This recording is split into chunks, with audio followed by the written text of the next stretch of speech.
নমস্কার বন্ধুরা, কল্পনা করুন যদি দুটি দানবীয় শক্তি ড্রাগন এবং হাতি একসঙ্গে নাচতে শুরু করে, তাহলে বিশ্বের ছবিটা কেমন হবে? এই ভিডিওতে আমরা আলোচনা করব প্রধানমন্ত্রী নরেন্দ্র মোদীর সাম্প্রতিক চীন সফর কিভাবে ভারত-চীন সম্পর্ককে নতুন দিগন্তে নিয়ে যেতে পারে, বিশেষ করে অর্থনীতি, শান্তি এবং বিশ্ব রাজনীতির ক্ষেত্রে। কিন্তু একটা টুইস্ট আছে।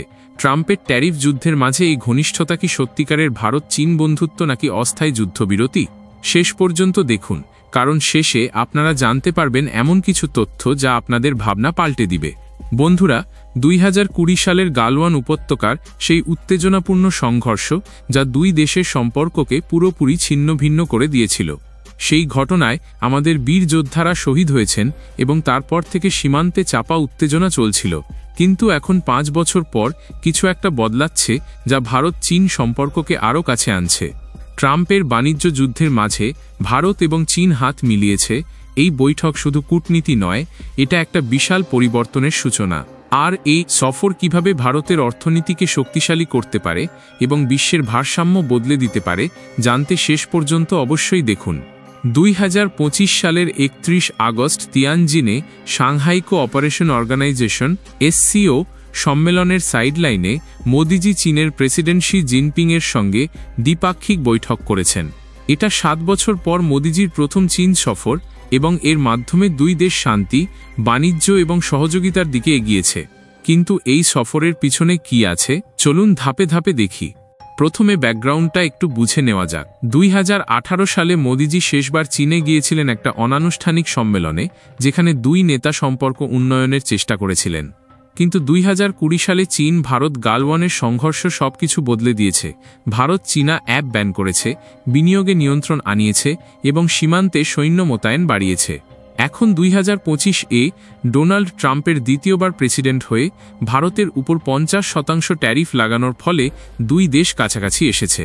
ট্রাম্প রাশিয়া থেকে তেল কেনার জন্য ভারতকে দোষারোপ করেছেন, যদিও ইউরোপ এবং আমেরিকা নিজেরাও রাশিয়ার সঙ্গে বাণিজ্য করছে। এই পরিস্থিতিতে ভারত তার অর্থনৈতিক অংশীদারিত্বকে বৈচিত্র্যময় করতে চাইছে এবং চীনও তার অর্থনৈতিক মন্দা থেকে উত্তরণের জন্য ভারতের মার্কেট চাইছে। এখন আসুন মূল খবরে। 31 আগস্টের বৈঠকে মোদিজি এবং শি জিনপিং সীমান্ত শান্তি, বাণিজ্য ভারসাম্য এবং সহযোগিতার উপর জোর দিয়েছেন। তারা একমত হয়েছেন যে সীমান্ত বিষয়গুলি সম্পর্কে সামগ্রিক চিত্র নির্ধারণ করবে না। শি জিনপিং বলেছেন, ড্রাগন এবং হাতির সহযোগিতামূলক নৃত্য দুই দেশের জন্য সঠিক পছন্দ হওয়া উচিত। মোদিজি উত্তর দিয়েছেন যে ভারত চীন উন্নয়নের অংশীদার, প্রতিদ্বন্দ্বী নয়। তারা কৈলাস মানসরোবর যাত্রা পুনরায় শুরু করা, সরাসরি ফ্লাইট চালু করা এবং ভিসা নিয়ম শিথিল করার সিদ্ধান্ত নিয়েছেন। এছাড়া বাণিজ্যে ভারতের $100 বিলিয়ন ঘাটতি কমানোর জন্য চীন ভারতীয় ফার্মাসিউটিক্যাল, কৃষিপণ্য এবং আইটি সার্ভিসের জন্য দরজা খুলবে। সেমিকন্ডাক্টর, রেয়ার আর্থ মিনারেলস এবং টানেল বোরিং মেশিনের রপ্তানি পুনরায় শুরু হবে।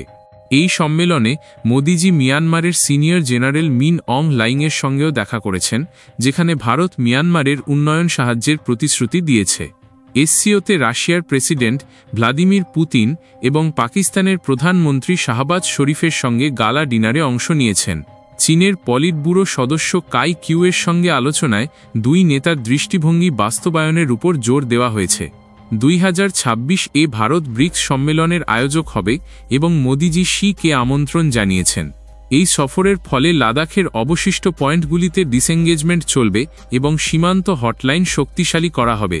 অর্থনৈতিকভাবে এটা ভারতের ম্যানুফ্যাকচারিং সেক্টরকে বুস্ট দেবে, কারণ চীনা বিনিয়োগ পুনরায় শুরু হবে। জলবায়ু পরিবর্তন, এনার্জি সিকিউরিটি এবং কাউন্টার টেররিজমে সহযোগিতা বাড়ানোর প্রতিশ্রুতি দেওয়া হয়েছে। এছাড়া ক্রস বর্ডার টেররিজম নিয়ে মোদিজি পাকিস্তানের দিকে ইঙ্গিত করেছেন। টুইটারে দেখা যায় যে ভারতীয় বিদেশ সচিব বিক্রম মিশ্রি বলেছেন যে দুই দেশের অর্থনীতি বিশ্ব বাণিজ্যকে স্থিতিশীল করতে পারে। শি জিনপিং এ বিষয়ে 4টি পরামর্শ দিয়েছেন: কৌশলগত যোগাযোগ শক্তিশালী করা, পারস্পরিক বিশ্বাস গভীর করা, বিনিময় বাড়ানো এবং পারস্পরিক সুবিধা অর্জন করা। মোদিজির এই সফর ভারতের জন্য অর্থনৈতিক বৈচিত্র্যকরণের সুযোগ এনেছে। ট্রাম্পের ট্যারিফ থেকে রক্ষা পেতে চীনের সঙ্গে বাণিজ্য বাড়ানো যাবে। সেন্ট্রাল এশিয়ার কানেক্টিভিটি প্রজেক্টে সহযোগিতা হলে ভারতের অ্যাক্ট ইস্ট নীতি শক্তিশালী হবে।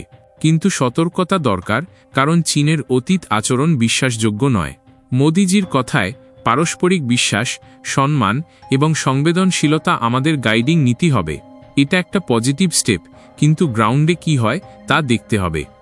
এই সফর ভারতের মেক ইন ইন্ডিয়া প্রোগ্রামকে চীনা প্রযুক্তি এবং বিনিয়োগ দিয়ে বুস্ট দেবে, যা কর্মসংস্থান বাড়াবে। চীনের মন্দা থেকে ভারত লাভ করতে পারে, কারণ চীনা কোম্পানি ভারতে ফ্যাক্টরি স্থাপন করবে, কিন্তু পরিবেশ এবং শ্রমিক অধিকারের দিকে নজর রাখতে হবে। এটা শুধু রাজনীতি নয়, ভারতের যুবকদের ভবিষ্যতের সঙ্গে যুক্ত। পশ্চিমের উপর নির্ভরতা কমিয়ে এশিয়ান ইকোনমিক ব্লক তৈরি করা যাবে, যা মাল্টিপোলার ওয়ার্ল্ডের স্বপ্ন পূরণ করবে। এই সফরটা ভারতের জন্য একটা স্মার্ট মুভ। ট্রাম্পের অনিশ্চয়তার মাঝে চীনের সঙ্গে সম্পর্ক উন্নয়ন করে আমরা আমাদের অর্থনীতিকে সুরক্ষিত করতে পারি, কিন্তু সতর্কতা দরকার। চীনের অতীত ট্র্যাক রেকর্ড দেখে বিশ্বাস করা কঠিন। গালওয়ানের স্মৃতি ভুলে যাওয়া যাবে না। তবু এটা একটা সুযোগ যাতে ভারত তার মার্কেটকে ব্যবহার করে চীন থেকে প্রযুক্তি ট্রান্সফার করতে পারে। যুবকদের জন্য নতুন চাকরি, কৃষকদের জন্য বাজার, এটা পজিটিভ, কিন্তু সরকারকে নজর রাখতে হবে যাতে জাতীয় নিরাপত্তা বিপন্ন না হয়।